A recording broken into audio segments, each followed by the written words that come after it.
Hey, what's up, you guys? Bloody Jacob here to talk about the announcement just today when I woke up that Showtime has ordered a new Penny Dreadful series called Penny Dreadful City of Angels.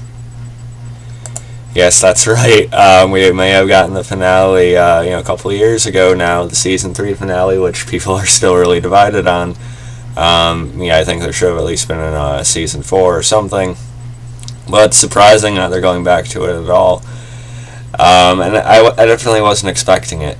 Now there's mixed feelings on it because it doesn't seem like there's going to be any direct connection to the original show, unfortunately, like pretty much all of us wanted. So it's kind of odd that they would go for this instead, but they had to know it wouldn't fully satisfy fans, so it's kind of an odd thing. But nonetheless, it's supposed to be like a spiritual, kind of successor to the show. And I'll have the article from Hollywood Reporter in the description, but you can Google it and you'll find it yourself. But I'm going to read to you a little bit about it right now. John Logan will return as showrunner for City of Angels. It's a new chapter set in 1930s LA with different characters. It's been in the works for months alongside Michael Aguilera for the new chapter, which is described as a spiritual descendant of the original 3-season story that was set in Victorian-era London.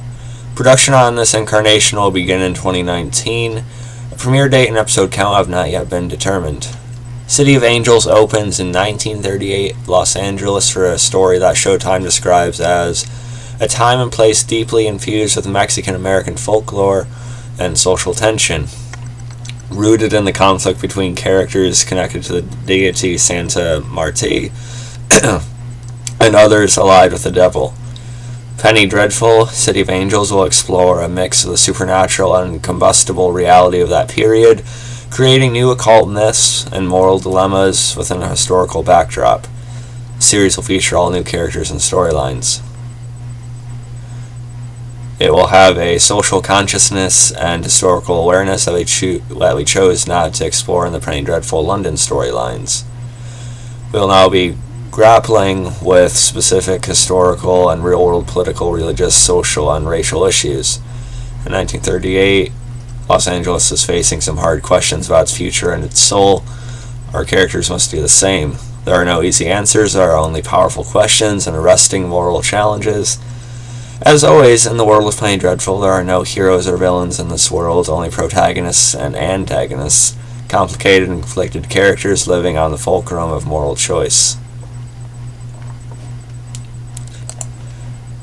So, really trying to emphasize to us that it carries a lot of the same weight and, themes that the original show did, while trying to tell us that's, separate as well. So unfortunately, I don't think we'll be seeing an Eva Green or Josh Hartnett in this. Again, unfortunately, I don't know why they just didn't go for something like that. But really, Penny Dreadful, it's one of my all-time favorite shows.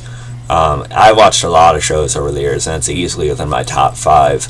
And really, I think it may be the best quality show I've ever seen, just in terms of the all-around acting, the how well written the dialogue is, being poetic but somehow still relatable. I'm not sure how they're going to be able to match this because it is a little bit more, it's not quite as in the past as the original show, so they're not going to be able to have as complex a dialogue, I think. But if it's still well written like that, and they still have a well-paced, dark, atmospheric, type of storyline going, then it could work. And if they put similar effort into the characters, it could work. And of course, casting is key, and we don't know anything about that right now. It'd be great if Vanessa showed up as some kind of overall overarching supernatural force to help or something. I don't know. I doubt it, but so still, it definitely has potential, and it's understandable that and it makes sense. There would be more stories to tell in that kind of world. There would be other characters going through a lot of shit as well. And it's unfortunate because I don't find the Los Angeles setting as interesting as Victorian-era London. It just doesn't fit quite as naturally. with like vampires and werewolves and stuff like that. But it can still work for sure, and with a lot of the imagery and some of that different sort of folklore, again, potential. So I'm definitely going to give it a shot. I'm not sure when it's going to be out. It says it's filming next year, so maybe late next year, early 2020 or something, I don't know.